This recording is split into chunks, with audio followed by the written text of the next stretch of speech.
El suave susurro de pequeños pasos resonaba sobre la madera mientras la luz del sol entraba a raudales por las cortinas, arrojando un cálido resplandor sobre la habitación. Globos de colores se mecían suavemente bajo la brisa que levantaba el ventilador de techo. En el centro de todo había una tarta, adornada con un glaseado azul vibrante que decía: «Feliz primer cumpleaños, Leo». Se me encogió el corazón al ver las risitas de Leo mientras Steven lo lanzaba juguetonamente al aire. Hacía un año, parecía una eternidad y a la vez un instante, que había llegado al mundo. Un año desde que la vida, tal y como la conocía, se había desmoronado para volver a recomponerse poco a poco. Me llamo Vanessa Carter y tengo 31 años. Soy madre, esposa y he luchado con heridas familiares lo suficientemente profundas como para marcar el espíritu más que la carne. Nuestra casa es ahora un santuario envuelto en amor, pero el camino hasta aquí fue tenso. Para entenderlo bien, rebobinemos hasta un año atrás, cuando estaba embarazada de 8 meses y me tambaleaba en la boda de mi hermana. Un día marcado por el dolor y la desgracia, orquestado por quienes debían protegerme, mi familia, como si no fuera la primera vez que me destrozan. Durante toda mi infancia, mi nombre parecía una ocurrencia tardía, si es que se pronunciaba. Mi madre, Bárbara, estaba más preocupada por su aspecto que por mis angustias. Mi padre, Charles, era prácticamente un elemento fijo en la cena, que solo se animaba cuando hablaba mi hermana Jessica, la niña favorecida. Jessica, la prístina, la alabada, se bañaba en elogios por su mera existencia. Yo, en cambio, parecía invisible. Mis logros académicos, mis proyectos empresariales, ninguno despertaba el menor interés. Anunciar mi embarazo fue recibido con desdén. Su respuesta no estuvo lejos del luto. Hacía tiempo que se había gestado un distanciamiento, pero la esperanza, aunque tenue, me atrajo a la opulenta boda de Jessica. La invitación lo decía todo: lujosa, impecable y una clara muestra de extravagancia entregada en un sobre de seda blanca con una letra dorada tan impecable como inexpresiva, igual que la propia Jessica. Steven lo encontró y me lo tendió con delicadeza. Reflexionamos en silencio sobre el simbolismo de aquella cinta, sin cortar y perfectamente formada. ¿Quieres irte?, preguntó Steven en voz baja. Su intuición ya percibía la complejidad de mis sentimientos. En efecto, una parte de mi corazón quería desecharlo, cortar lazos con el dolor. Otra, la vieja parte herida, se aferraba a una esperanza de reconciliación que se desvanecía. Sabía, sin embargo, por innumerables cenas frías y vacaciones indiferentes, lo que me esperaba. Mirando hacia arriba, encontré consuelo en los ojos de Steven. «No quiero arrepentirme de haberme alejado», murmuré. Su sonrisa, cálida y comprensiva, calmó mis aprensiones. «Entonces lo afrontamos juntos, y nos vamos en el momento que desees», me aseguró. Fue su apoyo inquebrantable, desprovisto de toda pretensión, lo que me ancló. Vestida con un elegante pero cómodo vestido azul marino, hecho a medida para mi embarazo, me preparé la mañana de la boda. A las 36 semanas, mi cuerpo era una mezcla de belleza y tensión. Hinchado, rígido, pero innegablemente orgulloso. Me peiné con sencillez, me maquillé ligeramente y me puse los pendientes de zafiro de Steven, un recordatorio de nuestro duradero vínculo. Aunque estaba agotada físicamente, sentía que me invadía una gran resistencia. Mientras conducíamos, la presencia reconfortante de Steven me tranquilizaba. Ensayé mentalmente las sonrisas, los agradecimientos, las cortesías de rigor. Lo que me sorprendió fue la grandeza de la boda. Desde el momento en que llegamos a la monumental Evergreen Estate, el aire estaba cargado de un espectáculo que cortaba la respiración y a la vez me aislaba. En los rincones de una lujosa mansión convertida ahora en un grandioso lugar de celebración, situada en las afueras de la ciudad. Me invadió esa vieja emoción inquietante, la sensación de ser un extraño. El aparcamiento estaba repleto de vehículos de alta gama, y los invitados ascendían por la escalera de mármol con atuendos deslumbrantes, atrapando los primeros rayos del sol. Reconocía pues a algunos, las damas de la partida de cartas semanal de Bárbara, los caballeros del grupo profesional de Charles, pero nadie me dedicó una mirada. Al cruzar el umbral, el interior mostraba una paleta de blancos y dorados. En lo alto colgaban altísimas arañas de cristal, opulentas muestras florales repletas de rosas exóticas adornaban el espacio, y velas de marfil proyectaban una suave luz desde todos los rincones. Era impresionante y a la vez abrumadoramente lujoso. «Respira», murmuró Steven, «nos iremos pronto». Entramos solo para ser recibidos no por la familia, sino por un asistente de Jessica, ofreciendo una sonrisa mecánica mientras nos presentaba un sobre marcado para el desbordamiento. Desbordamiento, como exceso de equipaje. Cuando mi mirada recorrió la sala, se fijó en mi madre, de pie junto al podio, con su vestido de diseño adornado con diamantes y el pelo perfectamente peinado. Parecía distante, inaccesible. Luego estaba Jessica, radiante con un vestido de novia largo hasta el suelo que fluía como una perla líquida, rodeada por un aluvión de fotógrafos y damas de honor con atuendos a juego. Mi sonrisa era débil. No eran los celos los que me mordisqueaban, sino más bien el cansancio de la fachada de que nada de aquello me afectaba. El dolor que mis padres me infligieron involuntariamente durante el embarazo con su indiferencia, sin preguntarme ni una sola vez por mi bienestar, ni ofrecerme su apoyo, haciéndome sentir constantemente como una carga inadvertida. Steven y yo nos dirigimos a una mesa situada en un rincón descuidado cerca del pasillo de la cocina, lejos del centro de atención, adornada con cubiertos desparejados y mantelería arrugada, en marcado contraste con el pulido entorno del resto. La mano de Steven estaba tensa cuando me tendió la silla. Sus emociones tácitas eran palpables. «No pasa nada», le tranquilicé en voz baja. «Esto no es inesperado». Suspiró, me dio un beso tranquilizador en la frente y se excusó para hacer una llamada, alegando el ruido. Momentos después, cuando me levantaba para estirar las piernas, una voz me detuvo. «Vanessa». Me giré y vi a Jessica, con el vestido reluciente y el pelo peinado sin esfuerzo, pero impecablemente peinado. Su sonrisa estaba teñida de insinceridad. «Mostrando un poco, ¿no?». Respiré con calma. «Estoy en mi 9º mes. Está sano», respondí. Escrutó mi atuendo, con la cara ligeramente fruncida. ¿No hay nada más favorecedor disponible?» Apreté la mandíbula, desviando la mirada mientras la sala se callaba para la ceremonia. «Jessica», hablé en voz baja, manteniendo la compostura, «hoy no quiero problemas. Estoy aquí porque me importas, independientemente de tus sentimientos hacia mí». Esto pareció despertar algo en ella. «Entonces demuéstralo», espetó bruscamente, señalando un pesado jarrón ornamentado que había en el pasillo. «Hay que moverlo al frente, obstruye las fotos». Me quedé mirando, incrédula. «¿Esperas que mueva eso? Estoy muy embarazada, Jessica. ¿Sabes que no debería levantarlo?». Se acercó más. Su voz era un susurro venenoso. «Entonces, ¿qué estás haciendo aquí?». Inhalé profundamente, a punto de alejarme, pero su mano me empujó con firmeza. No fue ni mucho menos juguetona ni amable, fue intencionada. Perdí el equilibrio y un dolor agudo me recorrió la espalda y el bajo vientre al caer. Debajo de mí el calor se extendió rápidamente por mi vestido y se acumuló en el suelo. Unos jadeos apagados recorrieron la atónita sala mientras el silencio nos envolvía. La sala se congeló en un jadeo colectivo. Un cristal se hizo añicos en algún lugar a lo lejos. El clic de una cámara resonó en el aire. Entre la multitud, mis ojos captaron los de Jessica, muy abiertos y llenos de una mezcla de conmoción y horror. No podía discernir cuál.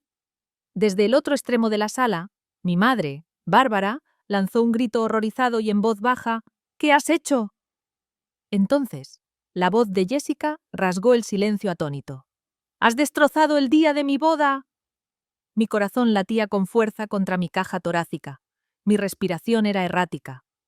La tela de mi vestido se pegaba a mis piernas, humedecida por el derrame.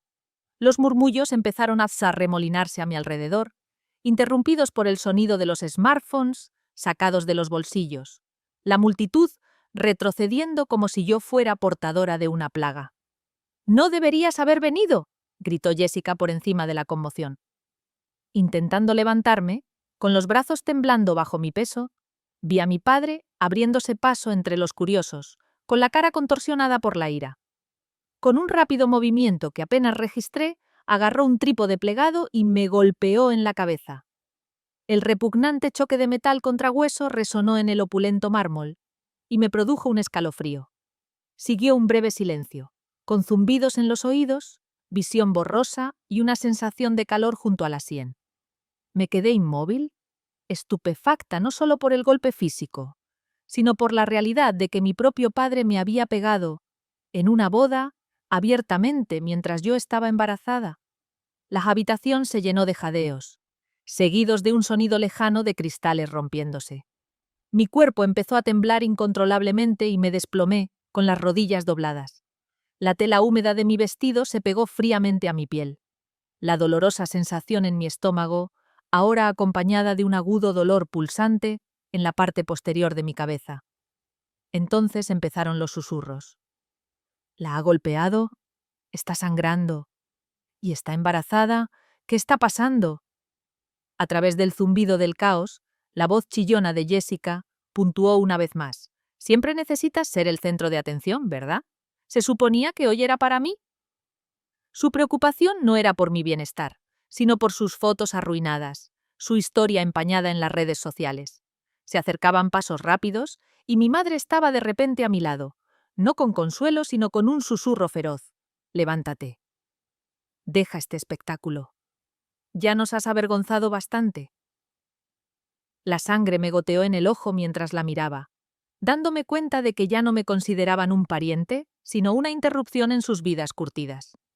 Justo entonces, una voz, clara y llena de angustia, cortó el murmullo. ¡Vanessa! Era Steven, mi marido. Se abrió paso hasta mí, con el horror grabado en el rostro. Se arrodilló, me acunó la cara y susurró con urgencia. ¿Quién te ha hecho esto? Lo único que pude hacer fue devolverle la mirada, con las lágrimas corriéndome por la cara. Las voces se superponían en gritos frenéticos. ¡Ha sido su hermana! ¡Ha roto aguas y su padre la ha golpeado! ¡Que alguien llame a una ambulancia ya! Steven se levanta como un rayo, con una máscara de furia y preocupación. «¡Llamen al 911!», bramó, sacando su teléfono para marcar. «Es una emergencia. Han agredido a mi mujer embarazada. Está sangrando, de parto. Necesitamos ayuda médica de inmediato, y el agresor sigue presente». A medida que la urgencia se convertía en acción, los invitados empezaron a reunirse a mi alrededor, uno ofreciendo una servilleta para ayudar a contener la hemorragia, otro colocando una chaqueta bajo mi cabeza para apoyarme. Como telón de fondo, se alzó un clamor. «¡Detengan a ese hombre! ¡Ha atacado a una mujer embarazada!». Pero para entonces, mi padre ya se había ocultado entre las sombras, con las manos temblorosas, murmurando débiles justificaciones. Los gritos de Jessica llenaban la habitación, no de angustia por mí, sino de lamento por su arruinado día perfecto. Steven volvió a su sitio a mi lado, agarrándome la mano con firmeza. «La ayuda está en camino, amor. ¿Ya estoy aquí? ¿Te vas a poner bien?», me tranquilizó, y su presencia fue un faro en esta terrible experiencia. Por primera vez desde que empezaron a desarrollarse los terribles acontecimientos de la boda, una verdadera sensación de seguridad me envolvió cuando las sirenas se hicieron más fuertes, anunciando la llegada de ayuda. En unos instantes, agentes de policía y paramédicos se apresuraron a entrar, y al verme en el suelo, ensangrentada y acunada por mi marido, la narración del día cambió irrevocablemente de la celebración a la calamidad. Del pandemonium a las medidas decisivas, una voz se alzó por encima del resto. «¡Hagan sitio, por favor!», exigió un paramédico, corriendo a mi lado. El oficial Grant se alzaba sobre la multitud, su presencia inflexible. «¿Quién es el responsable de esto?», preguntó con severidad. Varios espectadores se volvieron hacia mi padre, Charles.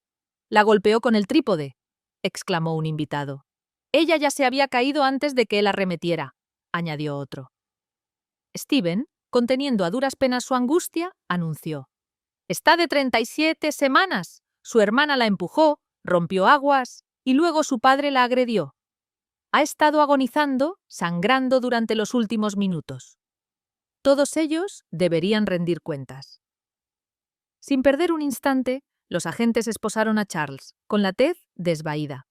Bárbara intervino en voz alta, tratando de influir en la decisión del oficial. «Lo ha entendido mal. No puede arrestarlo en medio de todos estos invitados», suplicó. El agente Grant se encaró con ella y respondió con firmeza. «Agredir a una mujer embarazada es indiscutiblemente claro, no es un malentendido». Mientras tanto, Jessica, arrellanada en una silla ornamentada, con los cosméticos embadurnados y el vestido desaliñado, gritaba: «¡No fue intencionado! ¡No era mi intención empujarla! ¡Lo hizo sobre sí misma!». Aunque sus explicaciones flaquearon ante la evidente verdad captada por numerosos smartphones. El agente Grant se acercó a ella y le dijo: «Tenemos testigos presenciales y pruebas de vídeo de tu agresión inicial, que resultó en lesiones. Usted también tiene que venir con nosotros». Las protestas de Jessica resonaron mientras la sujetaban. «¡Es el día de mi boda!». Mientras tanto, Steven se arrodilló a mi lado una vez más, mientras los paramédicos organizaban el montaje de la camilla. Bárbara, aún en estado de shock, intentó discutir de nuevo, pero un agente la detuvo. Su comportamiento antagónico hacia la lesionada mientras sangraba es motivo para su detención tanto por obstrucción como por presunta complicidad en agresión. Mi madre, mi padre y mi hermana, que antes desfilaban con grandeza, ahora salían esposados. Mientras se los llevaban, se abrió un nuevo capítulo de desgracia. La familia de Brandon, casi suegros de Jessica, había observado todo el espectáculo. Su madre, con postura firme y expresión hirviente de desprecio, declaró: «Se cancela la boda. Nos negamos a aliarnos con una familia de semejante carácter». Los murmullos llenaron la sala. Jessica retrocedió desesperada. «Por favor, reconsideradlo, los costes». «El carácter es la inversión aquí, y está muy ausente», replicó la madre de Brandon, antes de que se marcharan con decisión. Mientras me acomodaban en la camilla, Steven me agarraba la mano con fervor, un paramédico me frotaba la sien con ternura y otro se aseguraba de que mis constantes vitales fueran estables. Nos dirigimos al hospital St. Grace, preparando la sala de maternidad por si acaso, nos informaron. Steven me besó la mano. «Estoy aquí para ti en cada paso». Cuando las puertas se cerraron tras nosotros, dejando atrás los restos destrozados del día, me quedé mirando el techo de la ambulancia, murmurando: «Su aprobación no significa nada. Ahora tengo lo que de verdad importa». En el interior de la ambulancia reinaba una quietud surrealista, solo interrumpida por el estruendo de las sirenas. Un paramédico controlaba mis constantes vitales. Otro observaba atentamente el monitor de frecuencia cardíaca fetal. Aferrada a la mano de Steven, sentí que me envolvía una fuerza insólita, expresada por uno de los médicos. «Lo estás haciendo de maravilla, Vanessa. El bebé está estable, ya casi estamos en el hospital». Me consoló Steven, con voz temblorosa pero fuerte. «Lamento haberme ido de tu lado». Le tranquilicé apretándole la mano. «Tú no tuviste la culpa. Ellos lo fueron». El resto del trayecto se difuminó entre las luces de arriba, los pitidos periódicos y una abrumadora sensación de determinación concentrada. Una sensación familiar, para los que están acostumbrados a las crisis. Al llegar al St. Grace, el equipo de maternidad estaba preparado y era eficiente. La doctora Lisa Bennett, que había supervisado mis cuidados prenatales, se reunió con nosotros inmediatamente, con una actitud a la vez cálida y decidida. «Ahora estás en buenas manos, Vanessa. Cuidaremos bien de ti y del bebé». Steven se quedó a mi lado y me susurró: «Eres fuerte, valiente. Pronto estará aquí». El trauma parecía haber acelerado el parto, con contracciones que aumentaban rápidamente y se fundían en una bruma de agonía. Agarré con fuerza la muñeca de Stephen mientras las voces me decían que aguantara el dolor, que respirara una vez más. Mi cuerpo estaba al borde del colapso, pero mi espíritu persistía implacable. Entonces, rompiendo el silencio, llegó un grito. El grito de Leo. El sonido más encantador que ha llegado a mis oídos. Llegó a este mundo poco después de las 2 de la madrugada, con un llanto robusto y lleno de vida, sus manitas agitándose y su piel de un saludable color rosado. El doctor Bennett lo colocó cuidadosamente sobre mi pecho y lágrimas de alivio y alegría rodaron por mis mejillas mientras pronunciaba: Hola, mi amor. Recorriendo la delicada piel de su mejilla. Bienvenido a un futuro mejor. Stephen se inclinó hacia mí, con sus propias lágrimas cayendo en cascada por sus mejillas, y nos besó a Leo y a mí suavemente en la frente. Has estado increíble, murmuró. Permanecimos en el hospital 4 días, lo que me dio tiempo suficiente para recuperarme de un traumatismo craneal, de los ardores del parto y de la tensión emocional que había soportado. Las compasivas enfermeras no me veían como una controversia, sino como una persona digna de cuidado y consideración. Aquellas noches serenas, acunando a Leo en mis brazos y escuchando los silenciosos ronquidos de Stephen desde la cama improvisada, iluminaron en mí una profunda comprensión. A pesar de sus intentos de degradarme, marginarme o destrozarme, nadie podría volver a robarme la voz. Cuando estábamos listos para abandonar el hospital, con Leo acurrucado tranquilamente en su mochila, le dije a Stephen, con decisión, ahora buscamos justicia. Aceptó de inmediato. 2 días después del alta, nos encontramos en el despacho del abogado Mark Wilson, cuya mirada inquebrantable coincidía con la determinación de su voz. Mientras acunaba a Leo, sereno en mis brazos y ajeno a las turbulencias que le rodeaban, declaré a Mark, no vamos a limitarnos a presentar una denuncia, quiero presentar cargos por todo esto. La persuasión era innecesaria. Mark ya había visto los vídeos virales. Los vídeos de la boda que mostraban mi caída, la histeria de Jessica, el violento golpe de mi padre con el trípode de la cámara y el caos subsiguiente habían proliferado en las plataformas de las redes sociales, acumulando millones de visitas y provocando la indignación generalizada de diversos grupos y personas que pedían justicia en mi nombre. Aunque la atención fue desalentadora, reafirmó mi determinación. Les acusaremos de agresión con agravantes, detalló Mark, e incluiremos cargos por poner en peligro a un nonato, violencia pública y angustia emocional. Con innumerables vídeos y testimonios de testigos que reforzaban nuestro caso, el resultado parecía inequívoco. Ese mismo día iniciamos los trámites legales. Las semanas siguientes fueron un torbellino de juicios y testimonios. Me enfrenté a cada día de frente, con Leo seguro en un cabestrillo contra Stephen, mientras me enfrentaba a murmullos y miradas críticas de conocidos. Mis padres y Jessica me defendieron con débiles argumentos, hilando historias de malentendidos y mal genio. Jessica lamentándose de su boda malograda. Sin embargo, sus débiles intentos de compasión se desmoronaron ante las sólidas pruebas presentadas. Las grabaciones de seguridad, los vídeos de los invitados y una plétora de testimonios demostraban inequívocamente el daño físico y emocional que me infligieron a mí, una mujer embarazada en medio de una multitud de curiosos. Cuando llegó el día del juicio, el juez pronunció un veredicto tranquilo pero firme. Bárbara, Charles y Jessica Carter, empezó, la culpabilidad clara en su tono. Este tribunal les declara culpables de todos los cargos. Las sentencias fueron severas. Prisión sin posibilidad de libertad condicional anticipada. El tribunal también reconoció el gran trauma que nos habían infligido a Leo y a mí. Sentí alivio por primera vez en semanas, mientras Stephen me apretaba la mano, y Leo dormía plácidamente, ajeno a la gravedad del momento.